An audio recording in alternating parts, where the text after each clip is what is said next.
ಮಂಗಳೂರು ಕಾಸರಗೋಡು ಗಡಿ ಭಾಗವಾಗಿರುವ ತಲಪಾಡಿ ಟೋಲ್ ಬಳಿ ಗಡಿನಾಳ ರಕ್ಷಣಾ ವೇದಿಕೆಯ ಕಾರ್ಯಕರ್ತರು ದಾಂಧಲೆ ನಡೆಸಿರುವ ವಿಡಿಯೋ ವೈರಲ್ ಆಗಿದೆ. ಪಂಪ್ವೆಲ್ ಮತ್ತು ತೊಕ್ಕೊಟ್ಟು ಫ್ಲೈಓವರ್ ನಿರ್ಮಿಸದೆ ಟೋಲ್ ವಸೂಲಿ ಮಾಡುತ್ತಿರುವ ಆರೋಪದ ಹಿನ್ನೆಲೆಯಲ್ಲಿ ಸೋಮವಾರ ಪ್ರತಿಭಟನೆಯನ್ನು ನಡೆಸಲಾಗಿತ್ತು. ಈ ವೇಳೆ ಟೋಲ್ ಸಿಬ್ಬಂದಿಯನ್ನು ಪ್ರತಿಭಟನಾಕಾರರು ಸ್ಥಳದಿಂದ ಓಡಿಸಿದ್ದಾರೆ.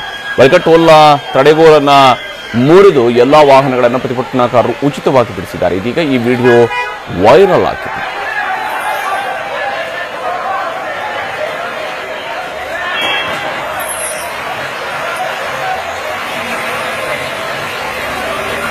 ಇನ್ನು ತೊಕ್ಕೊಟ್ಟು ಜಂಕ್ಷನ್ನಲ್ಲಿ ಇನ್ನೂ ಕೂಡ ಫ್ಲೈಓವರ್ ಕಾಮಗಾರಿ ಮುಕ್ತಾಯ ಆಗಿಲ್ಲ. ಆದರೂ ಆಗಲೇ ತಲಪಾಡಿಯಲ್ಲಿ ಟೋಲ್ ಅನ್ನು ಸಂಗ್ರಹಿಸ್ತಾ ಇದ್ದಾರೆ. ಇದನ್ನ ವಿರೋಧಿಸಿ ಗಡಿನಾಡ ರಕ್ಷಣಾ ಕಾರ್ಯಕರ್ತರು ಈ ರೀತಿಯಾಗಿ ಅಟ್ಯಾಕ್ ಮಾಡಿರುವಂತಹದ್ದು. ಇದರ ಬಗ್ಗೆ ಮತ್ತಷ್ಟು ಡೀಟೇಲ್ಸ್ ಅನ್ನ ಕೊಡ್ತಾರೆ ನಮ್ಮ ಪ್ರತಿನಿಧಿ ಪೃಥ್ವಿರಾಜ್. ಈಗ ನಮ್ಮ ಜೊತೆಗೆ ಸಂಪರ್ಕದಲ್ಲಿದ್ದಾರೆ. ಪೃಥ್ವಿರಾಜ್, ಏನಿದು ಗಡಿನಾಡ ರಕ್ಷಣಾ ಕಾರ್ಯಕರ್ತರ ಈ ಒಂದು ಪ್ರತಿಭಟನೆ?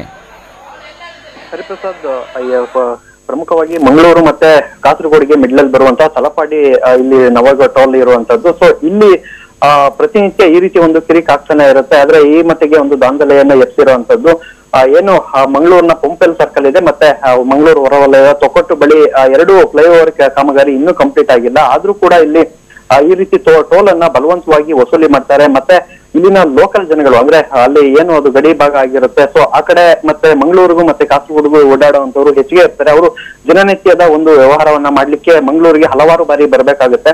ಸೊ ಅವರಿಗೆ ಹಲವಾರು ಉಪದ್ರಗಳನ್ನ ಅವರು ಕೊಡ್ತಾರೆ. ಏನಂತ ಹೇಳಿದ್ರೆ ಅಲ್ಲಿ 10-15 ಬಾರಿ ದಿವಸಕ್ಕೆ ಓಡಾಡುವಂತವರಿಗೂ ಕೂಡ ಒಂದು ಪಾಸ್ ವ್ಯವಸ್ಥೆಯನ್ನ ಸರಿಯಾಗಿ ಕಲ್ಪಿಸ್ಕೊಡೋದಿಲ್ಲ. ಮತ್ತೆ ವಾಹನಗಳನ್ನ ಪದೇ ಪದೇ ಅಲ್ಲಿ ಕಿರಿಕನ್ನ ಮಾಡ್ತಾರೆ ಅಂತ ಹೇಳಿ ಹಲವಾರು ಕಂಪ್ಲೇಂಟ್ಗಳು ಲೋಕಲ್ ಅವರಿಂದ ಇತ್ತು.